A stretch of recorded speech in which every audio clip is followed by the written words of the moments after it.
Inktober, day 2. Yeah, I don't know. Today's word was WISP, and I thought it was perfect because Dieter is a ghost. Yay! He,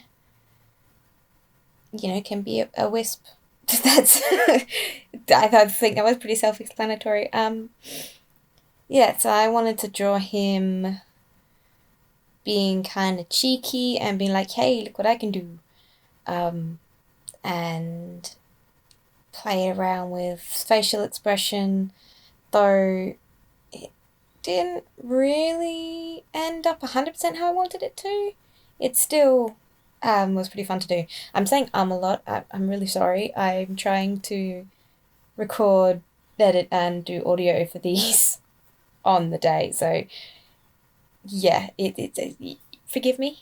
There we go again. Maybe I should put a counter on the screen. I'm not going to. I'm going to forget. But maybe you can tell me below how many times I said and whoever did it can get a free little trading card commission. How's that? That sounds good, right? Yeah, let's do that. How many times did I say this video competition? Yeah. Okay, enough of that. So I'm lining this one with the Pentel Pocket Brush Pen again. I had more difficulty with this one than I did with the last one. I don't know if I was rushing it or something, but I found it really hard to keep the line widths how I wanted them. My hand was just a bit heavy and I just couldn't seem to get the brush to go the direction I wanted it to go a lot of the time, so it looks a bit awkward with the line art. I'm sorry for that. There we go, there's another one. My goodness. And I'm not saying again. I struggled. I wanted to do these sort of wispy looking balls of smoky fire in the background around him, and just trying to get those the right shapes was really hard for some reason. I don't normally find line art this difficult, but with this piece it was just so tricky. My goodness, I tried not to say it then and then still said it. I'm doing these pieces after the baby goes to bed, so it's late at night. Well, late at night, it's about 8 o'clock, 9 o'clock. Once I've gotten some free time where I can just sit and draw and not stress about, if the baby needs me or something. So I could just be tired. That might be why the line art is not the best. I just struggled. Maybe it's because there's so many sort of round shapes and trying to get the brush nib to go the direction I wanted was difficult. We don't know. Hopefully by the end of the month I will be a lot better with this brush nib. My gosh. I think I need to take a shot every time I say the word and then by the end of this I won't be saying anything. Please don't do that. Don't do that. It would be a really bad idea. So again, I went with a limited palette. I thought purples and blues would be really nice. I used the berry blue set of the inks from High Colours store, as well as the purple ink. I don't remember the colours. I think it's indigo and purple, the only two I can remember. The other two are royal blue and purple pink or something like that. Either way.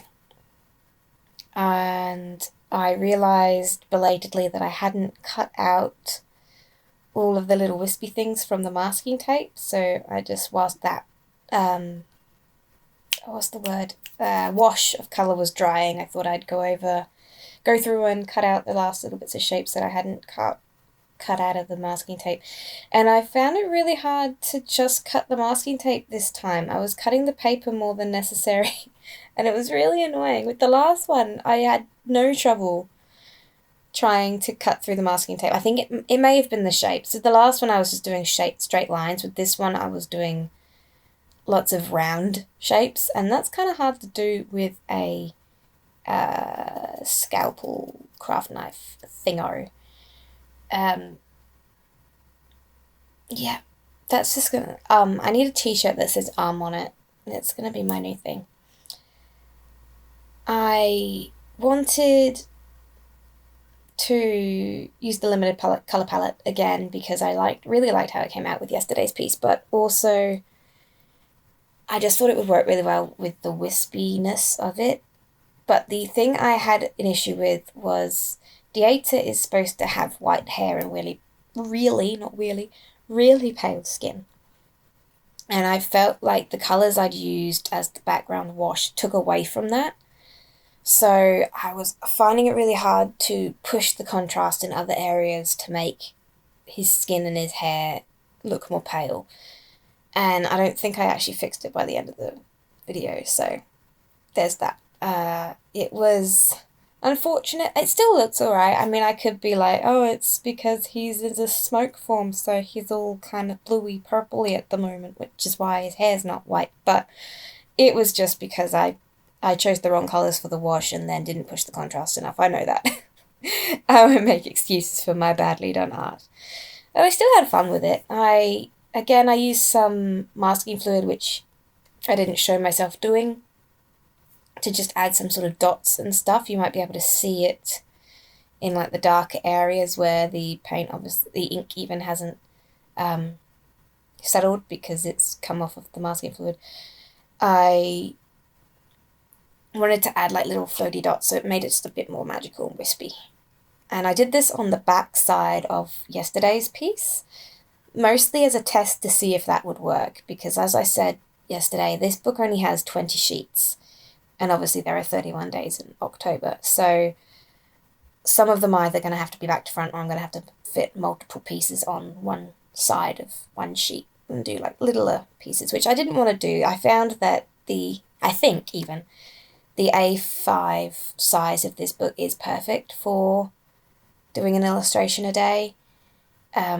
It may, by the end of the month, I may just be like, I don't want to do a whole page, I'm just going to do a tiny little piece, but we'll get to that when we get to it. For now, I want to be doing full A5 size illustrations, so I used these first two pieces as a test to see if the paper would hold up with having a full illustration on either side, and I'm glad to say it did. I didn't find any issues with bleed through or it showing through it all. There's a little bit where the ink, as in the whole thing's ink, Kaci, the line art shows through a little bit in places at the bottom where I had the masking tape, so it's all white. There's no other ink covering the colour of the line art at the bottom, so where the koi fish are on the first page shows through a little bit at the bottom of this piece, but not so much that it takes away from it, I don't think. I get galaxy vibes from this. It wasn't intentional, but it kind of gives me galaxy vibes, which is kind of cool. Maybe he's a space ghost. Wouldn't that be a thing? You know, he died in the old ages, but somehow he's a space ghost. I don't think that quite works. But, you know, maybe. What do you think? Deoda, a space ghost? Should I give him a space suit in the next picture? I don't actually think the word for the next one's going to work. Well, actually, it might. I think the word's bulky. But I do have an idea for tomorrow's piece, and I've sketched it out, and it's going to be really funny and really fun to do. So, sorry, Deoda, you don't get a space suit tomorrow, but we are going to get to see our angel girl in all her winged glory, and it's going to be funny. Well, I think I'm finding it funny. I'm looking at the sketch and giggling to myself, so hopefully you guys like it. The vibe I'm going for with Inktober is not serious. I just want to have fun. I want to work on my skills with painting with ink and line art and all that jazz. So I'm not taking the images too seriously. They're more for fun, hence tomorrow's piece. But also, I don't want to stress too much about them being perfect, because... Oh, there's my head. Hello, head. What was I saying? I don't want to stress about them being too perfect, because that's going to make it really hard for me to draw every day. If I'm like, it's not perfect, it's going to suck, because drawing every day is hard as it is. Drawing a full illustration every day is hard. Recording, editing, doing audio, and uploading a video every day of a drawing that you've done is a lot of work. So if I'm stressing about every little piece being perfect, then it's just not going to get done. So I'm making it fun. I'm having fun with these characters. I might do some really weird random things given what the prompt words are this month. I don't know. I haven't actually looked at them all apart from yesterday's and tomorrow's. So yeah, it might be super silly by the end of it. We might get Dieta in a mankini or something. I don't know what the prompt words are. We don't know. Maybe. I hope not. That would be weird. Not really wanting to do that, but it was an example of something silly and weird that may happen given prompt words. And my mind, apparently. So I went over the areas with the masking fluid with a little bit of the pinky purple to try and give it like a glow effect. So hopefully when the masking fluid comes off, it'll look like the little white things are glowing. It doesn't quite have that effect. I don't think so. But I do really like how it looks anyway. I think next time I'll just have to make the purple more washed out. Or perhaps do more layers to like have a bit of a darker, closer to the white and then fade out into the purple. But I didn't want to cover the whole piece with the pinky purple because then it would take away from what I'd already done. So, yeah. I then went in with my jelly roll to just add some white where I found I lost it a bit. I did rush the face a little bit and it bled. So I needed to go through with the white. And because I had the white dots around the whole piece, I could get away with using the white jelly roll to add extra detail. I didn't do it in the last one because I used the pale yellow as the lightest shade. So tone, whatever. The yellow was meant to be the white of the piece. So this one, given that it actually had the little white dots, I was able to use my jelly roll to just add highlights and other things. So I fixed the face a little bit as much as I could and added some highlights around, and I added a white border around the whole thing to just kind of make him pop away from the background a little more. At least that was the plan. Yeah. So removing the masking tape, again it ripped the paper. Very frustrating. Partly because where I'd gone through and made the cuts, I'd cut the surface layer of the paper, so it was ripping up that surface layer, which then in places tore away a bit of the illustration underneath, which was very frustrating. But overall it wasn't too bad. I just kind of went back in, coloured a little bit where it ripped and used my Pentel Pocket Brush Pen to add the line art again where it had come up. But yeah, that's the finished piece. I hope you like it. This word was WISP. Please like, comment, subscribe, follow me on Instagram, Facebook, check out Patreon, yeah! And feel free to leave me suggestions below for anything you'd like to see in the future videos. Have a great October and I will see you tomorrow. Bye!